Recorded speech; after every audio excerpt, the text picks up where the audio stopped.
It is my great pleasure to introduce our dinner speaker, Ed Nelson. Ed is at the Federal Reserve, among his many other accomplishments. Yes. Among his many accomplishments, he is the author of the multi-volume definitive biography, intellectual biography of Milton Friedman, which I'm plowing my way through, and I heartily recommend. Ed is a frequent correspondent of mine.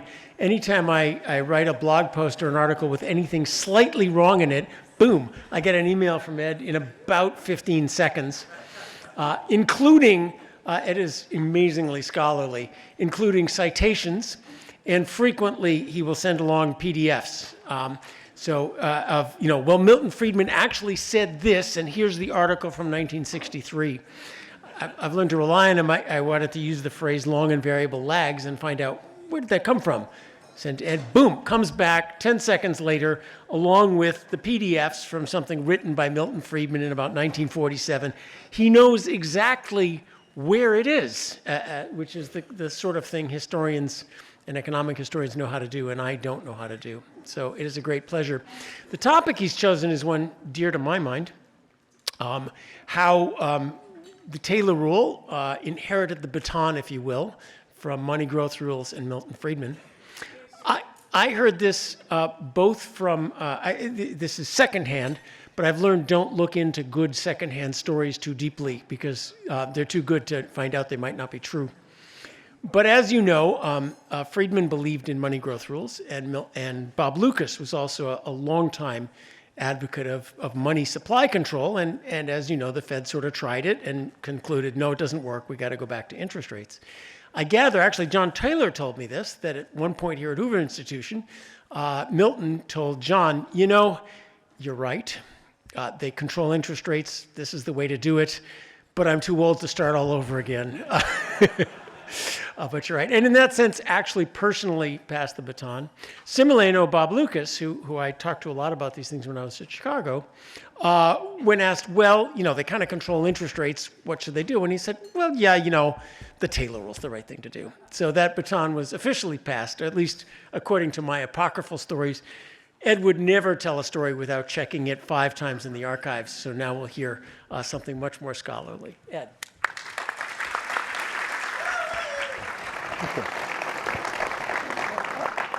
Well, thank you, John, for that very kind introduction, and I really must thank both you and Mike for inviting me here to talk tonight. And it's been a great occasion, and it's great to see John, and I'm so honoured to be here to talk a little bit about John myself. And one thing I should stress at the beginning is that I'm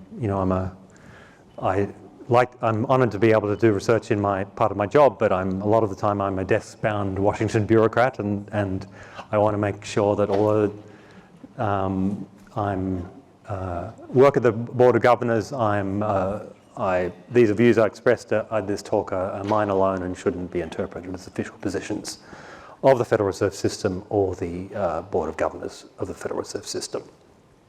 And my talk tonight will discuss the revival in the analysis of monetary policy rules that took place during the 1990s. The focus is on the role that John Taylor played in this revival. And I'll argue that Taylor's role, most notably through his advancing the Taylor Rule, is usefully viewed as one of building bridges. And in effect, John built bridges between 2 traditions, the monetary policy rules tradition on the one hand. That tradition was associated especially with Milton Friedman, obviously also of the Hoover Institution. And this tradition emphasized the benefits of policy rules, but it was also characterized by a highly negative attitude toward the short-term interest rate as a policy instrument. And the second tradition was an interest rate setting tradition long associated with central banks. This tradition had largely been re-established at the Federal Reserve by the early 1990s, and correspondingly during this period, Alan Greenspan's Federal Open Market Committee made clear that its policy instrument was the federal funds rate.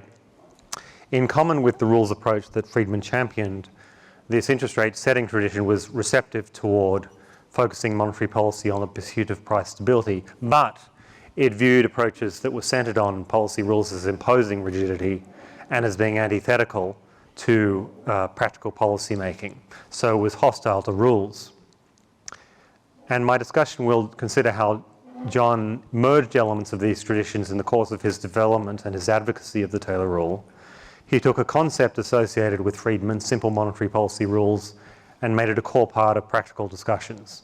At the same time, the Taylor Rule, being a specification of interest rate setting that excluded the money stock and its growth rate from both the left and right-hand sides of the rule formula, amounted to a dissent from Friedman's unfavourable perspective on interest rate rules.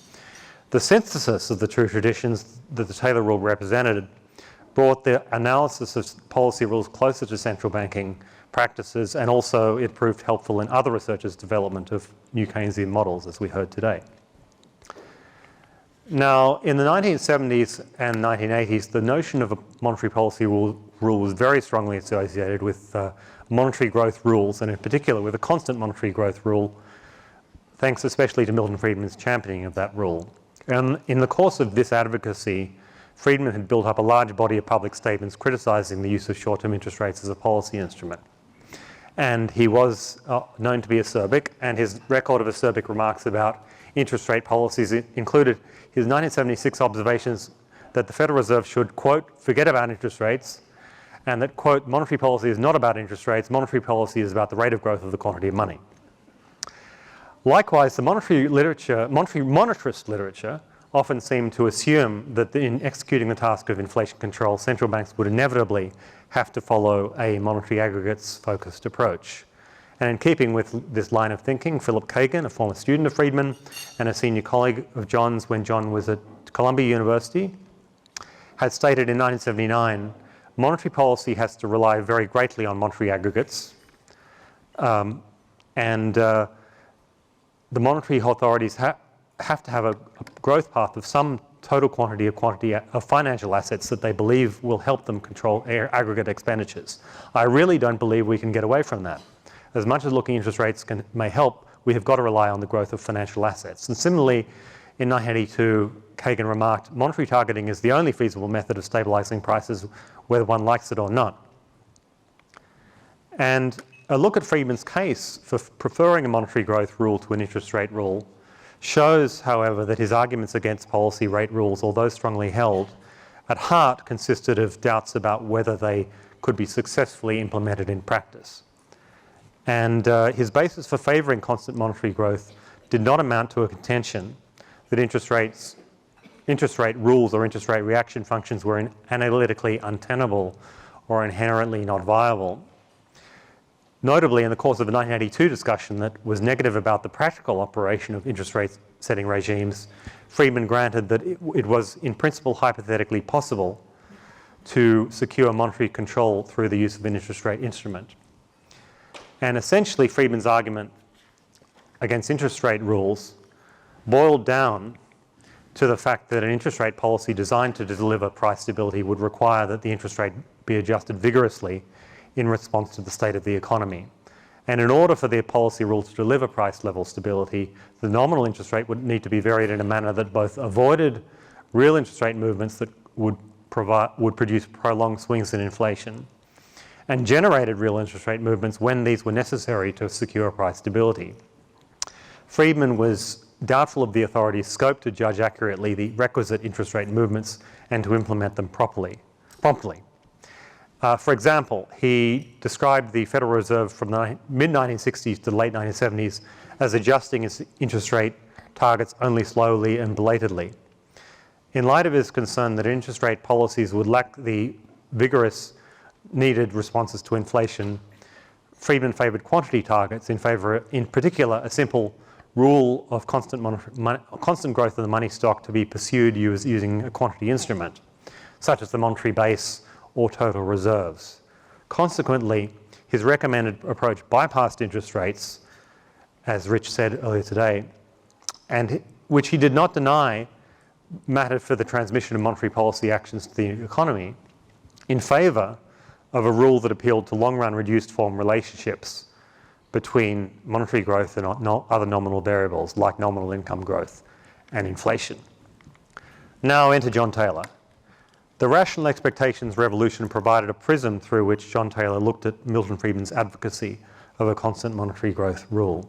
As an undergraduate, Taylor's interest in monetary policy rules had evolved from being motivated primarily by the, quote, philosophical reasons outlined in Capitalism and Freedom to being guided by the, quote, operational reasons associated with the need to complete a dynamic macroeconomic model. Subsequently, as he became a developer of dynamic rational expectations models, Taylor's focus on rules intensified.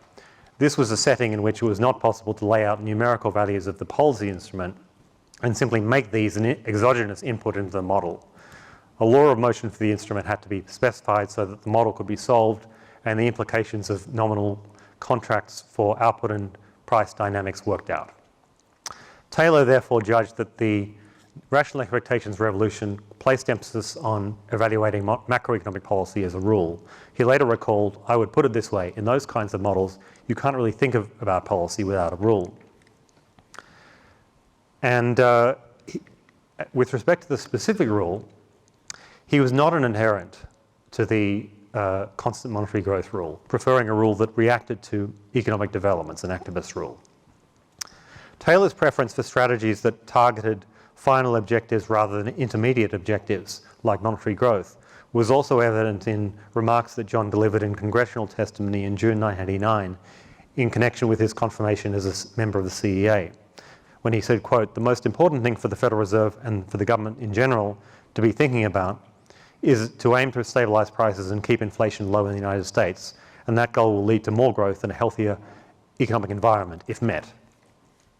Furthermore, sharing the disaffection that the wider economics profession had with the use of monetary aggregates and other quantity variables in monetary policy, a disaffection that was evident over much of the 1980s and that hardened in the early 1990s, Taylor over these years was reconsidering the appropriateness of a focus on quantity instruments and was turning instead to short-term interest rates as a candidate instrument. In gravitating toward the idea of interest rate policy that was designed to deliver economic stabilisation, Taylor was in effect building bridges with a long-standing central bank tradition that emphasised the management of interest rates in the pursuit of macroeconomic goals. In 1931, the UK's Macmillan Committee had given expression to this tradition when it remarked that bank rate policy is quite a proper instrument for regulating the pace of expansion and enterprise at home and for putting pressure on costs.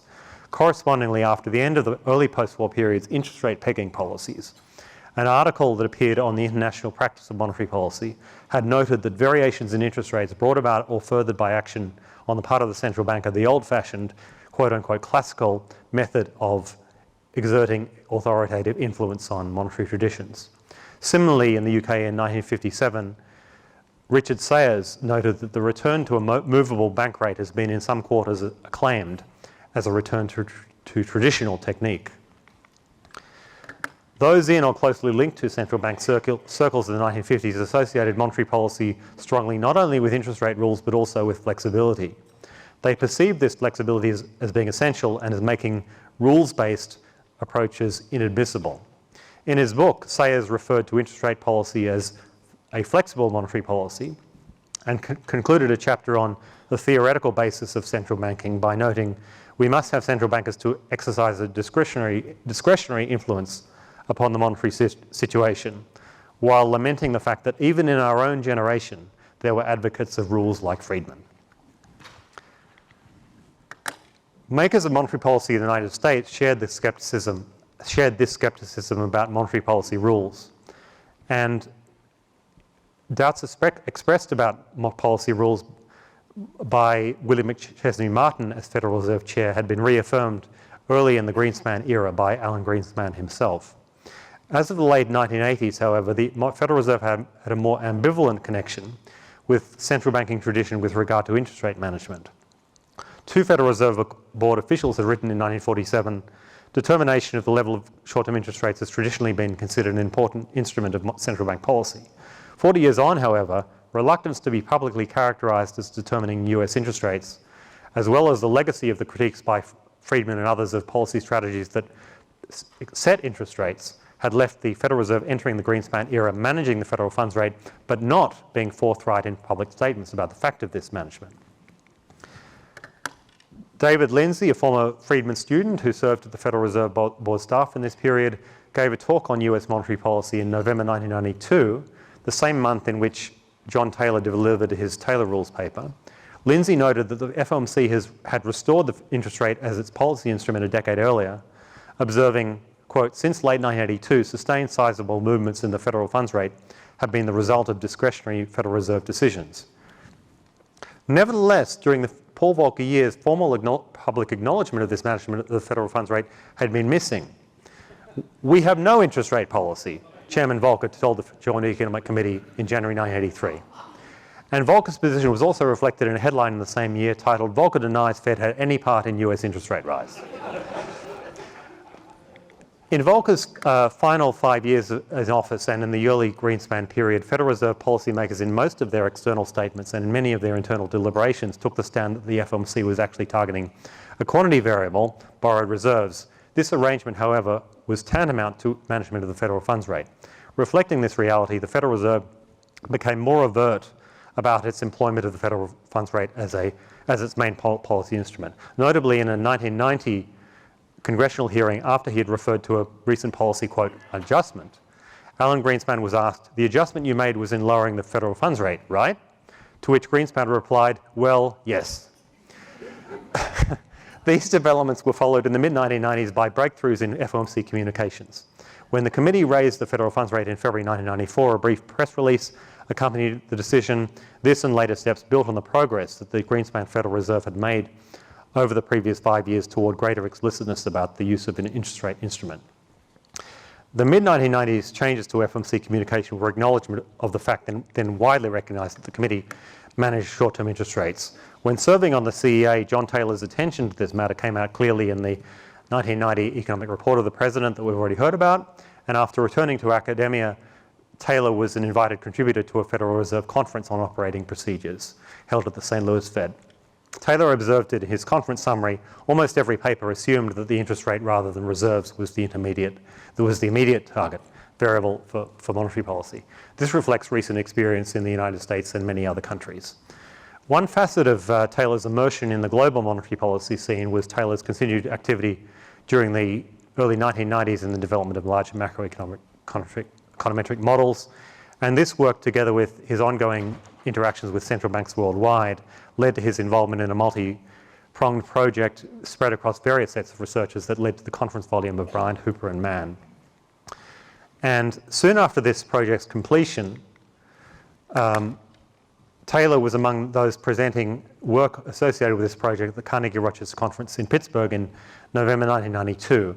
The rule Taylor analysed in that study, which was also released as a working paper in the same month, was stimulated by the prior project's results on the cross-model comparison of alternative policy rules. These results suggested that a particular rule performed satisfactorily across models, and in outlining this Taylor rule in his Carnegie-Rochester paper, he highlighted a further property that had characterised well the first 5 years of Alan Greenspan's tenure as head of the Federal Reserve. Several years later, after the Taylor rule had become part of the monetary policy idiom, Milton Friedman remarked to Taylor, I think it's almost impossible to predict what will be influential. You know that from your own work. You never dreamed, when you presented the Taylor rule, that it was going to become worldwide conventional wisdom. As a description of the first 5 years of Greenspan's tenure, the Taylor rule was notable not only because of its match with interest rate values of that period, but also because of its favourable verdict on US monetary policy. It cast new light on a verdict that had been given by Friedman and others that US monetary policy in the early 1990s had been too tight. Taylor's evaluation contrasted with Friedman's judgment. Friedman had warned that continuation of M2 growth at current levels would imply actual deflation, but Taylor found that the Greenspan regime generated interest rate outcomes that were in the vicinity of a prescription of a rule that had been found to perform creditably across a variety of large econometric models. Taylor's finding therefore suggested that monetary policy settings in the early 1990s had been broadly appropriate. It's worth considering the right-hand side terms in the Taylor rule and how the rule's response coefficients related to Friedman's position. To start with the inflation response, the interest rate rules explored in the 1980s literature had largely limited themselves to the level of the money stock or the price level as the right-hand side nominal variable. In view of the emphasis given to inflation, however, rather than the absolute level of prices in modern stabilisation policy, and inflation term in the reaction function was also a logical candidate and had featured in Eric Lieper's theoretical analysis. Lieper paved the way for the later literature by focusing on the economic implications of responses to inflation that were less than 1-for-1 and contrasting the economic outcomes with those resulting from greater than unity responses of the policy rate to inflation. Milton Friedman had repeatedly suggested that an obstacle to a successful short-term interest rate policy was that it needed vigorous responses to the state of the economy. John Taylor's June 1992 discussion had observed that the sluggishness of the interest rate targeting regime was a very significant lesson drawn from monetarism. His response of 1.5 to inflation was in part motivated by this lesson. The Taylor rule, like some of the rules considered in the 1991 Lieper study, therefore featured interest rate responses that had what Michael Woodford would later label the Taylor principle. With regard to the output gap response in the Taylor rule, Friedman could take some comfort from the fact that it reflected a message of his own work. The Taylor rule embodied a zero output gap target in keeping with Taylor's remark in 1988, I like to think of the ideal policy rule as minimising the deviations of real output from normal or natural levels. The zero gap criterion was an obvious specification to Taylor as it captured the message of the natural rate hypothesis. It was directed toward output gap stabilisation, not output per se. Friedman was not, however, placated by this point because his objection to having the output gap in the policy rule centred instead on the likelihood of measurement errors involving the output gap. He had far less objection to a policy response that would respond to changes in real economic activity. The notion that monetary policy should refrain from responses to the level of the output gap had some support among those active in the late 1990s in the research field, including Athanasios Orphanides, but it was certainly a minority position and remained a minority position.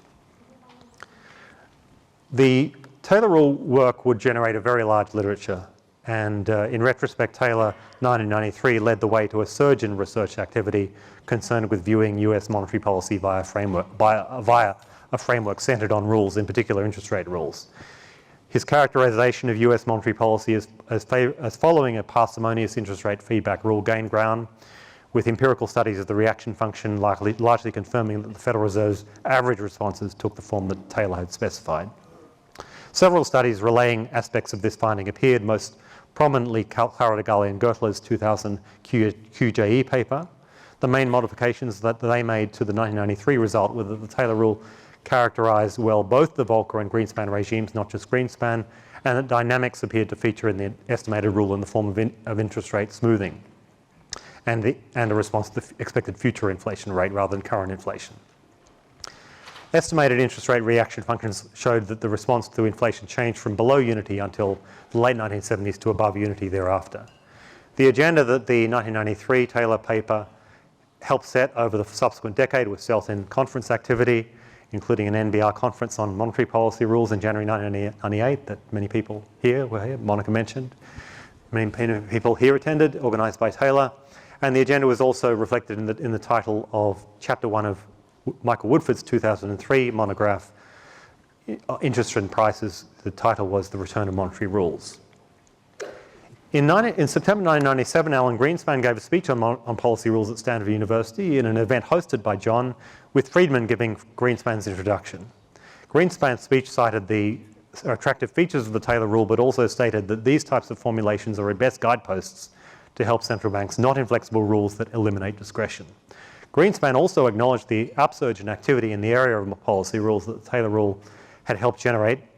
Greenspan noted that the Taylor rule has attracted widening interest in recent years in the financial markets, the academic community, and at central banks. In 1995, the Taylor rule had started being part of the briefing materials provided at FOMC meetings, as we heard today. And as for Milton Friedman, it deserves stress that it remained the case that Friedman was not completely won over. His ideal remained leaving the short-term interest rate to market forces and adopting a reserves instrument. As Taylor himself had put it, some automaticity is lost when interest rates are targeted, at least in comparison with targeting quantities, and that remained Friedman's sentiment. Although Friedman was not fully reconciled to the Taylor rule, Taylor benefited from the extensive dialogue that he had had with Friedman on that subject. And in the interview that John very kindly gave to me for my book on Friedman, One of the things that John said to me was, and I'll conclude with this, about himself and Friedman and the Taylor rule, and we talked about that a lot, and I don't know if I completely convinced him, but that was, I think, a fruitful exchange for me in seeing his reaction to that. I'd say I think he was generally quite positive about it. So thank you very much. Wonderful. Normally we do questions, but I see our dinner is out there and getting cold. So I think what we'll do is, if you want to ask questions, stick around afterwards, bring them a drink, and we'll get to talk some more. So have a good dinner. Thank you. Thank you.